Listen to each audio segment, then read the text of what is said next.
Hello, everyone, and welcome to the Trackmania World Tour May Monthly Cup with the British and Irish stream. My name is Yatagarasu, and joining me today to go through this is Keenus. Hello, everybody. Really excited for this. Last month we had a very, very good cup, so I'm hoping now that this one will live up to what we saw last month, because there was some very intense moments, a lot of butt clenching rounds. So hopefully now we can see some good racing today. Yep, and the plan today is to follow the British and Irish lads. We've got a fair few driving today, and I believe the time attack has already started, so I'm sure we'll get into that very quickly. But yeah, let's go into that now. And the participants that we have today are Idle, Josh 1248, Epos, Yoshi Dude 17, Boz, and Acrows. And of course, who can forget Pustito Paco, the famous Northern Irish Trackmania player? One of the best from Northern Ireland, if I remember correctly. Possibly the best, but I haven't seen him around recently. This might be his comeback. Yeah, I So mean, we could see some good rounds from him. Every time I see him play, he is wearing the ITB skin, and I always forget that he's gone to ITB. So I'm expecting big things from him today. yeah, and looking at the times that people have, at least the visible times, he's definitely up there as sort of one of the favourites to qualify for the knockout rounds and possibly to go quite far in the competition. In fact, it might be a good time now just to talk about how this format works for anyone who hasn't seen it either in the last monthly cup or maybe doesn't know about the changes to the format so far. So as I mentioned before, we're going through the time attack at this stage. There's 4 servers, I believe, so the qualifiers are split into these 4. There's 7 minutes per map, and you need to get the fastest time for each map. And then at the end, the top 64 qualifiers will make it into the 1v1 rounds, which I think is very similar to how it was done in the last cup. Is that right, Kian? Yeah, pretty dead on. But last time in Time Attack, it was only 2 tracks instead of all 5. Okay. That's good. And the elimination format will be a single elimination bracket. Previously, I believe it was 100 points limit, but this time it's been up to 120 for the general 1v1 matches, but the grand final will have a 140 points limit. The points reparation will be 10 for first, 6 for second, 4 for third, and 3 for last. And unlike the last iteration of this cup, the maps aren't being done in any sort of random order. Instead, it's done depending on where you qualify. So if you're first seed in your match, you get the choice of which of the 5 maps will be played first. If you're second, you get to pick second, and so on. But all 5 maps will be played with 4 rounds on each before moving on, apart from in the final, where it's 5 rounds per map before you move on.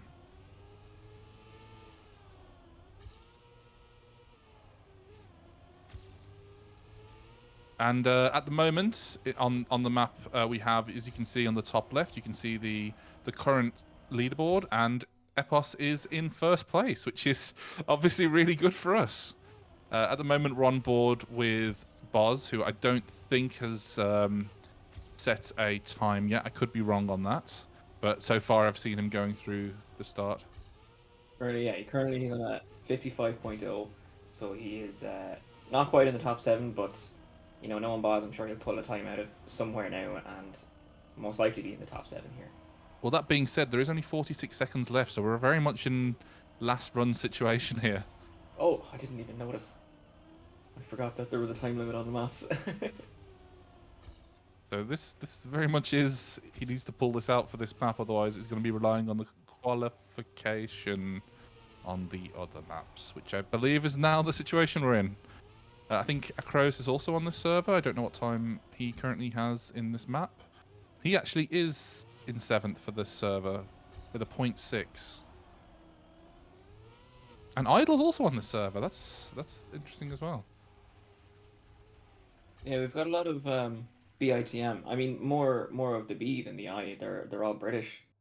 I don't think there's any Irish people in here today, but Got it from even Bushido. still, yeah, apart from Pachito Paco. But yeah, no, I think we'll try to stay on board with them as much as we can. Hopefully, we'll see a game with multiple British racers, and we'll see what happens then. It's been a little bit of a tough start, it looks like, for the first map there. Crows seem to have a decent enough start, but considering who else was in that lobby, obviously Epos, I mean, he won, as far as I can tell, he won the map. So apart from him, it looks like Crows, though, in that server was the only one to have a decent start. So Boz and Idle will be looking to do a little bit better on the second map, which we're moving into now. And this, I believe, is Halfwood. Halfwood, yep. World record on Halfwood is by Epos actually with a 58.9. Now I don't know. I don't expect to see a 58.9 from him in time attack, but hopefully we'll see maybe a mid 59. Yeah, and the interesting thing Really? with competitions like these as well is that you never know if this is the actual world record or not. Depending on who it is, a lot of people will end up taking these maps and doing offline practice to hide their records. For example, I know Stuffs has been doing that for a fact, because he was mentioning just before the tournament started that one of his PBs on Castle is different to what was shown in the actual map. And I guess this is the same for a lot of the top players here as well. I know there are some players that don't tend to do that. I think, correct me if I'm wrong, but I think Wizzy is one of them who tends to have a lot of his PBs on full display. I think Boz is fairly similar, if I remember correctly. I could be wrong there. Maybe not, but either way, it'll be interesting to see how the times for this qualification are similar to what's actually the world record or not. Yeah, I mean for the first rounds driven, I guess, in time attack here we see Nico with a 59.3 and a Crows in third, or with a 59.4. So we're doing pretty good so far. Idle is trying his best to crack top 10 here.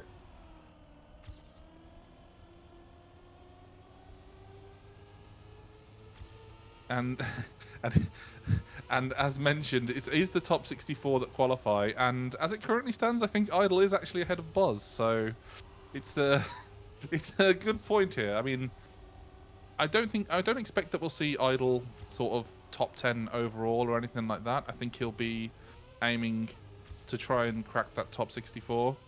Epos will obviously be aiming for top 10.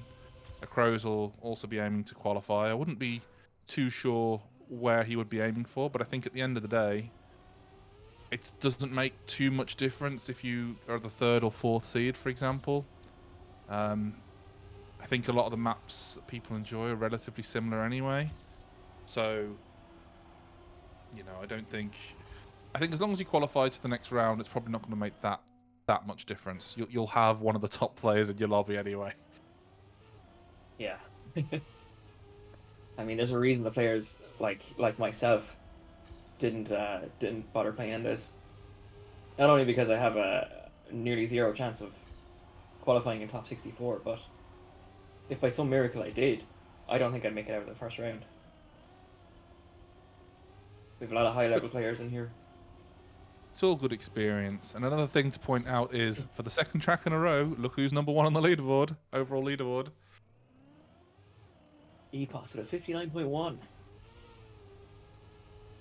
Which is approaching the world record. It's 0.2 off, which for a 7-minute, time attack qualifier is really not that bad. Yeah, You I can mean, also see that Binks is in second place, the winner of the previous cup. do you know what? That was a bit of a shocker to me, that Binks won. That was a very intense final game between, what was it? Binks, Epos, Pack, and I believe Carl. Could have been Richie, I can't remember. But yeah, that was honestly a very intense game, and I think I expected Pack to take it home. But I was equally as happy to see Binks put it out because of his performance in World Cup last year. Yeah, exactly. As we said, the quality of players on display in these cups so far has been very high. You've got people like obviously Pack and Carl that have been playing in some of these. Pack is not playing today, but I believe Carl is. In fact, you can see him in top 7. He definitely is. And then you've got some of the, I'd say, more up and coming top players. People like obviously Epos, who's been around obviously a little while now, but if you said he'd be one of the best players in the world 2 years ago, for example, you'd said maybe, but it definitely wouldn't have been nailed on. So it's really good to see some of the newer top players in the world competing with some of the traditionally best players.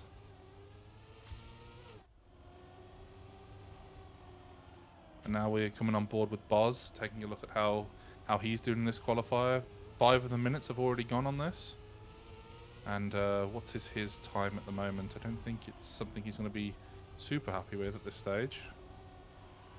It does look like he's on a run now. Perhaps not. I mean, on the right you can see his current time is a minute 0.2. So I'm expecting him to improve. I'm sure he has a better PB than that. But we'll see now in the final few turns if he can put it out. He's currently 0.2 behind or ahead and manages to get a 59.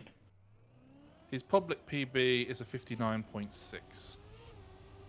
But again, this is public PB, so we're not actually sure of what he's been cooking in private. Yeah, I mean, I'm sure there's a good chunk of these players have offline pract. So there's no way for us to know what their actual PB is. Mm-hmm. Well, we could ask them, but maybe not during the rounds. I don't think they'd tell us. Well, we can see as well, look who's now top of the leaderboard is Stuffs. Famously Wizzy's partner in the TMGL last season. Well, the 59.0, only 0.1 away from online world record. Epos currently in second place, only 0.2 behind his own world record. But these times seem to be pretty close. I mean, we can see in 4th and 5th there, Richie and Paco, only 2,000s between them. And then only 2,000s to Nico in 6th. Oh, yeah. 23 seconds for Boz to improve. That's no more runs for him in this map.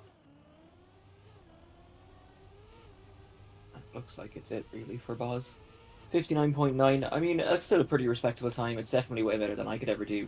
And from the back of his car, we can see he's in 12th in the current server. I reckon that'll probably keep him in top 64 after the first 2 matches, at least. Or the first 2 maps, I should say. That's true. And I'm sure that Boz will be pacified hearing that he would have beaten Yuki, and so that was his aim for this tournament. Oh yes, we move on to the third map of Time Attack here now, and what map are we moving on to now, Yata? We'll have to see. I'm not entirely sure. We will find out, I guess. We'll find out together. I was just hoping you knew, because I didn't. Well, the order is different to what I had from the rule book, so I'm not actually sure what order they're going in today.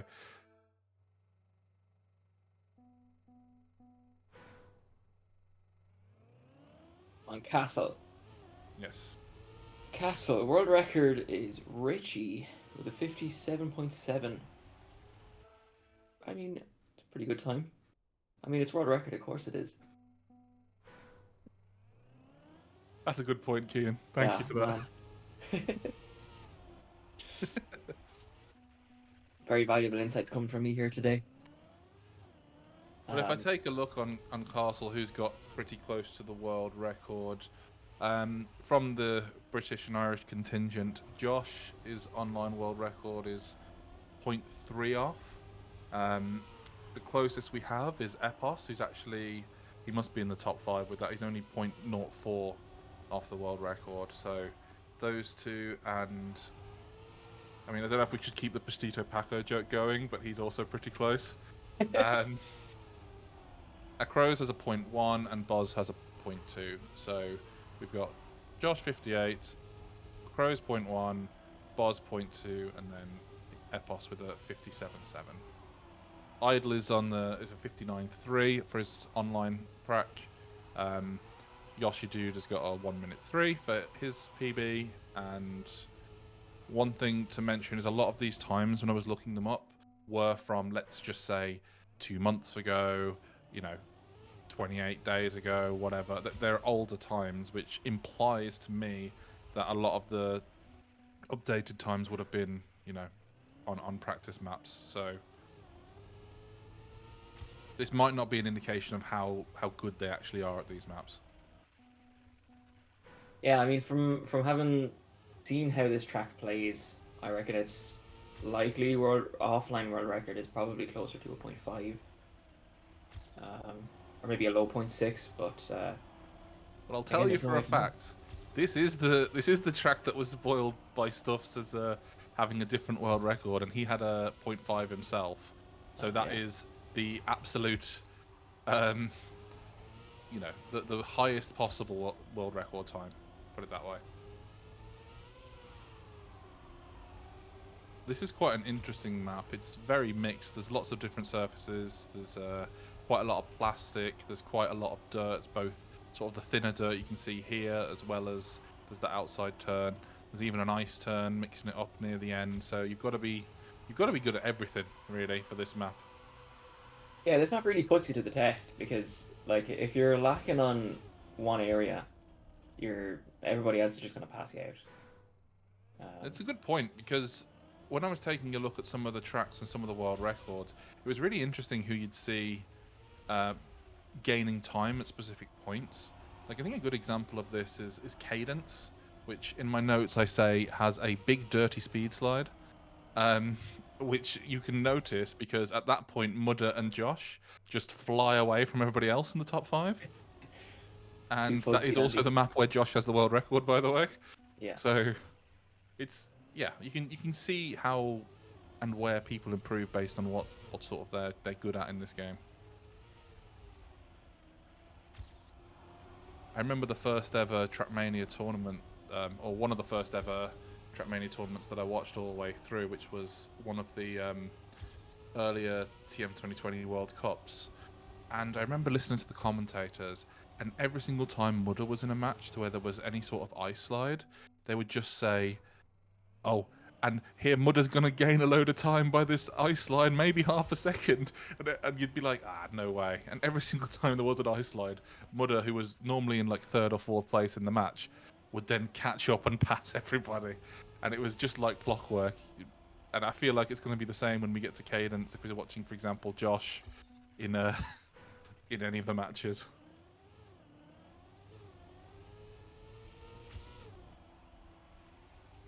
And okay, the track leaderboard again. I feel like a little bit of a broken record myself now, but look who's in first place. EPOS again, of course, with a 0.755. Only 300ths behind current online world record, which is 0.722. So EPOS is getting close here. He might even break online world record here during this time attack. He has beaten his online record. Oh yeah, that's true. Big PB for EPOS. I'm sure he's delighted with that. Oh. We're on board with a Crows at the moment who's got a 58.4, which is not bad. That's not actually too far away from where he would be aiming for, I think. Obviously looking to improve a little bit more, but I think he'd probably be aiming for ideally 2nd seed in his match. I think that's where he would be pitching for. If he could get, obviously, because it's a 64 qualification, that would mean he'd need to be between 17th and 32nd in the overall qualification. And if you can do that, you get a 2nd seed. And 2nd seed is actually very important because there are more than 16 really good players in this tournament. So the top seeds are going to be really good, but some of the 2nd seeds you could also see being top seeds in other tournaments as well. So if you can get that 2nd seed, it means that you will be facing one incredible player, but you'll also be avoiding having 2 incredible players in your match, which I think is very important if you want to qualify through that single elimination bracket. Yeah, and I just want to point out there on the track leaderboard, we see Nico and Richie in third and fourth, both with a .834 equal time, and then fifth and sixth, Binks and mine with a .894. So in four places, we've two people at the same time, which I think is a bit crazy for how many people there is playing this right now, and there's two pairs of people with at the same time. There is indeed. That is impressive.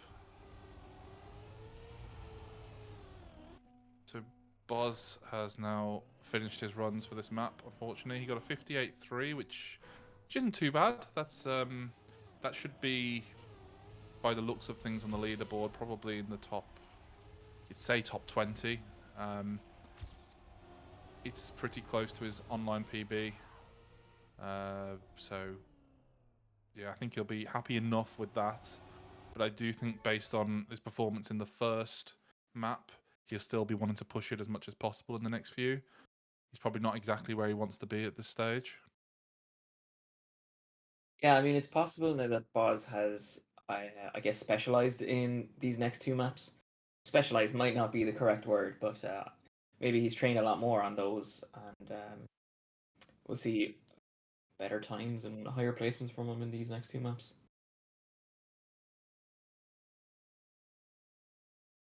Yes, and coming into the next map, there's only we've played 3 so far, so there's 2 maps to go, and we have now come into the map.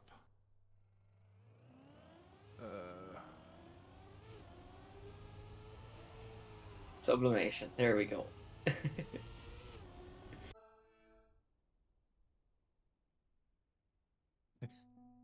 Yeah, let's give Idle a watch. We haven't watched Idle so far much. Most been watching Boz. One thing I noticed in the monthly cup last month, on this map at the starting line going around that grass, there is two different lines.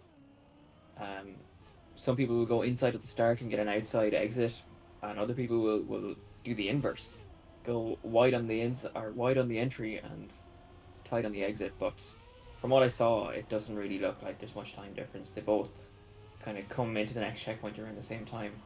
But it's interesting to see that there is those two different lines.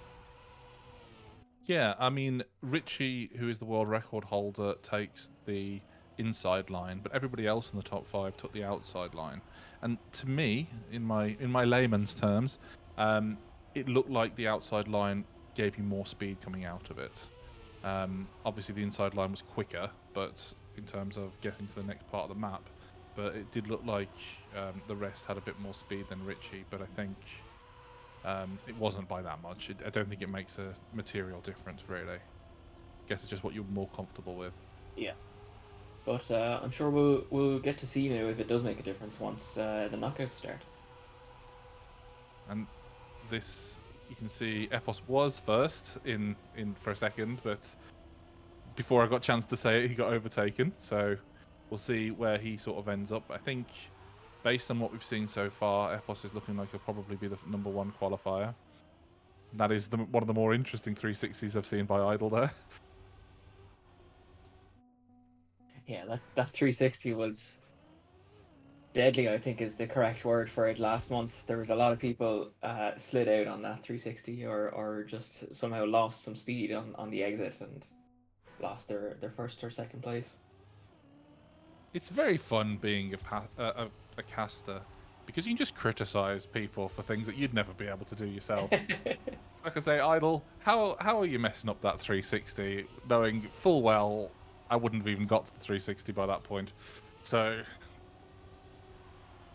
I don't know, Yatta. You know, there's a lot of ice on this map. You know, you're the self-proclaimed Irish ice god, isn't that right? no, someone else proclaimed that, and I just refused to let Walshy have it because he doesn't play anymore. There we go. There's a Walshy call out. Add Walshy IE. Where are you? I'll tell you where he isn't, playing Trackmania.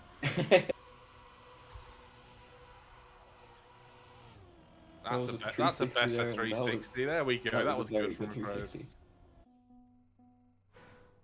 That's a good That's what time a as well. 56.8, right outside the top 7. Fourth in his server. I reckon that probably puts him 8th or 9th in the track leaderboard. And he'll be hoping to keep that sort of placement throughout this map because that would be a much needed shot in the arm of getting into the top 32.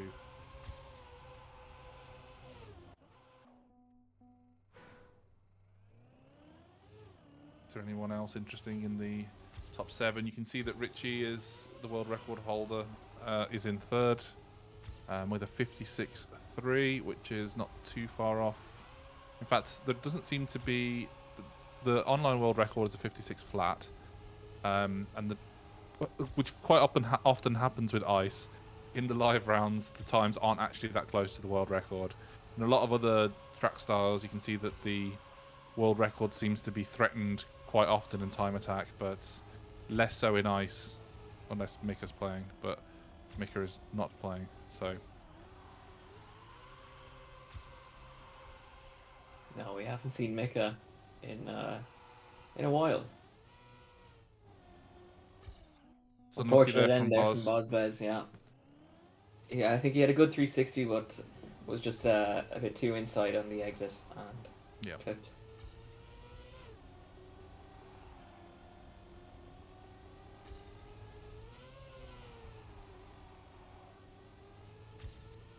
He does seem to be improving though as we're going through the maps. I don't know if it's just not having played the maps that recently, or you know, a little bit of a lack of a warm up, or it just happens that the maps that he enjoys are later on in the campaign. But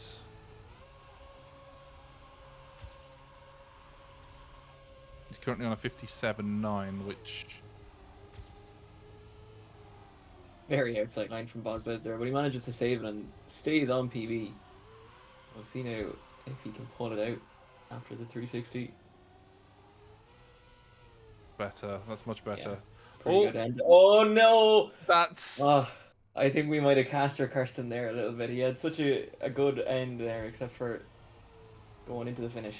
I think he was worried about brake tapping in case he slid out, but he needed to. There's been a lot of problems with that final ice slide there as well. In the 360, there was gear issues. It seems to have improved now. It doesn't look like there's as many gear issues there, but we'll see once we get to knockout if that is the case. Oh. Yeah, he's running low on time for this map now. He does need a PB. A 57, a high 57 is not really good enough.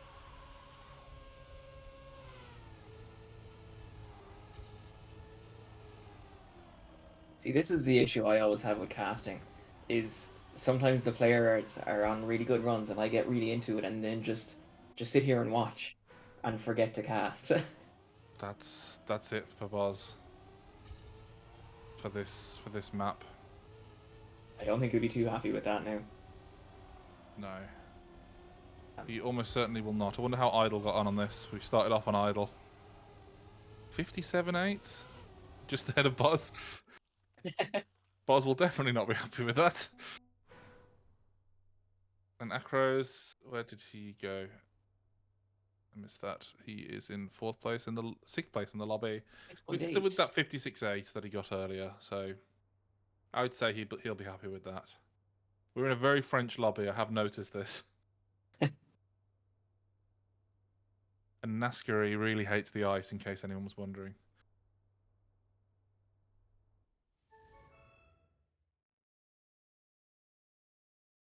I mean, I was going to say this looks like one of the more fun maps, but I mean, they all look pretty fun, I think. Yeah, so any opinions on the maps? I am really bad at Trackmania. That is my opinion. Good stuff, good stuff. Yeah, I mean, when the map pack was released, it was like looking at the maps, you could tell they were definitely easier than like World Tour maps from last year or the World Cup maps. But I think they probably did that on purpose just so it was a bit more open to everybody instead of just the elite. Um, because they're easier, but they're more fun. So it's a better time for everybody, I think. Mm.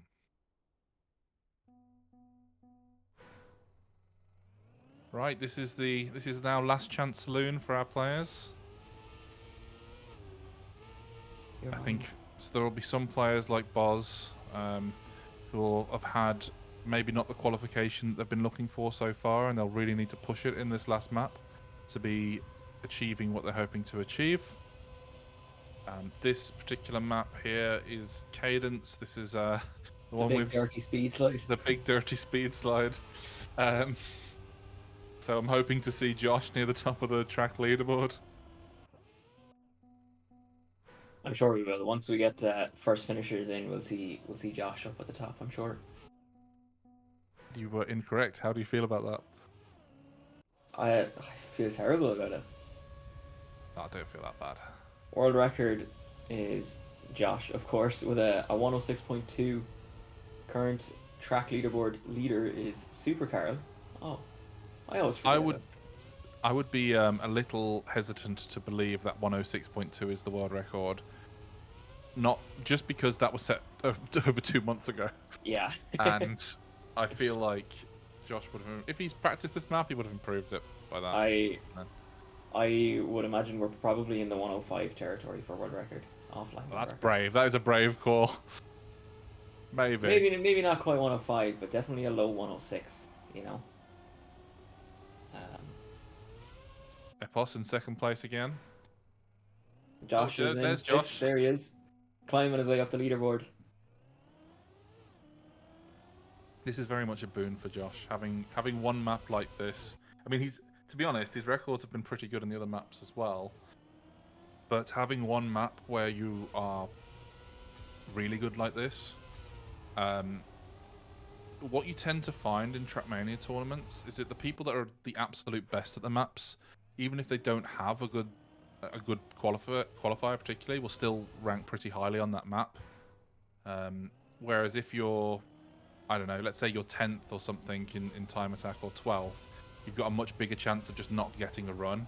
Whereas not getting a run for the best players on the map is still probably in the top 10. So, we'll see what ends up happening with Josh in this, but I hope to see him in the top 7. He is, in fact, currently not in the top 7, actually. Now that I look.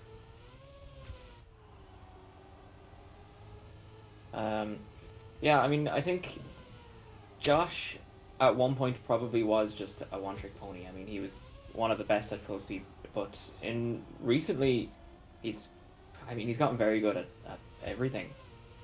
He's definitely become a very good competitive player, and he's one to watch out. For. But I think he did, if I remember correctly, I could be completely wrong here, but I think he did pretty well at Beacon as well. Yeah, I mean that was qualified for Div 2, but I think that competition was relatively stacked. So I think qualifying for Div 2 was, I think it was surprising at the time, if I remember correctly. But yeah, and I think it was Beacon when we all kind of noticed that Josh is actually getting better at everything else, which I guess was what allowed him to qualify for Div 2 in Beacon. And I remember, I think OC said it to me, shout out OC, that he's becoming scary. So we could see him do very well in the future. I actually saw him in Ian's. I saw him, I think, before that as well in EMC, back when this was still when he was considered a one-trick pony. I think that's a bit harsh to say it like that anyway, to be honest. But yeah, it is. When he was weird saying that. Yeah, well, he was considered a one-style main. Let's say that instead. Full speed. And in EMC, he was very much carrying his team, which obviously was a mixed competition, and he'd definitely been improving pretty rapidly over time, and you can sort of see the improvement now, as you can see him there in the top 5. Because although there is a big dirty speed slide. He is. This map still has a lot more to it than just one speed slide. So the fact that he's able to take that speed that he's gaining there and turn it into good times throughout the rest of the map is impressive. I'm surprised to not see Mudda in the top 7 yet. He's another one, big full speed Andy. Obviously, he's good at everything else too. I mean, we're talking about a World Tour player here. But, you know, with the likes of Mudda, he definitely gets a bit of a buff when there is a speed slide. Yeah. But, yeah, he's moved over to wheel recently, so I guess he's probably still adapting to that. Although he got very good at wheel very quick, I think. Yeah, it's upsetting, isn't it? Yeah. Just how people like when Boz went and just decided to play with the controller for a bit to show that he was still better than everyone else on that. Just although that being said, he's not had a great map so far on this one either. A 107.9 is very, very far away from the pace for the top players on this map. It's going to be very interesting at the end of this to see where he's qualified in terms of the top 64. Assuming he has, I think he has. I think based on... I think he probably would have. Yeah, I mean, in the last couple of maps, I think he was 12th in his server. So it'll be tight, but I reckon he probably has qualified already. But for example, on this one, he's had a very rough time. 107.9 is going to be quite far down the overall leaderboard. Yeah. And the thing is as well, you can't base it just on where he came on the server. That's like it's an indication, but it could be that we're in one of the weaker servers, or it could be that we're one of the stronger servers. You know, you could be... Yeah. I mean, it's hard to know, especially since we're just in the one server right now, but yeah. I mean, we've 20 seconds left in time attack here. We'll find out very shortly where he ended up qualifying. And it does look like Josh is keeping that top 7 place. And something that's interesting, actually, to note is that Epis was second near the start of this, but he's now out of the top 7 for this map. And he actually had a very good online PB as well. He was not too far off Josh's world record. He was only 0.1 off. So it's a little surprising. So that was an exciting qualification. Yeah. It was a little different to what I expected. Yeah, I mean, we saw some good rounds there from some people, and I mean, some other people obviously did not quite have as good as a time attack that they were hoping for, I'm sure. But I mean, I think it really all comes down to rounds, to the knockout here. Obviously, the time attack and quality is important too. You need to qualify to be able to play knockout. But yeah, I'm looking forward to the knockout now here. And it's a very different skill, isn't it, with the time attack and the matches. The matches rewarding more consistency. If you make any mistake, if anyone else makes any mistakes, you gain points. Where with the time attack, obviously, just rewarding raw pace. Yeah, I mean, like, as well as players being good at a specific style, I think there is also time attack players and rounds players. So that definitely came into that definitely came into play here during the qualifier. What was that? Was there some qualification news there? So we've got The some underdog. fantastic news for you all there. Yoshi Dude 17 has qualified in the top 64 in 62nd place, which is fantastic.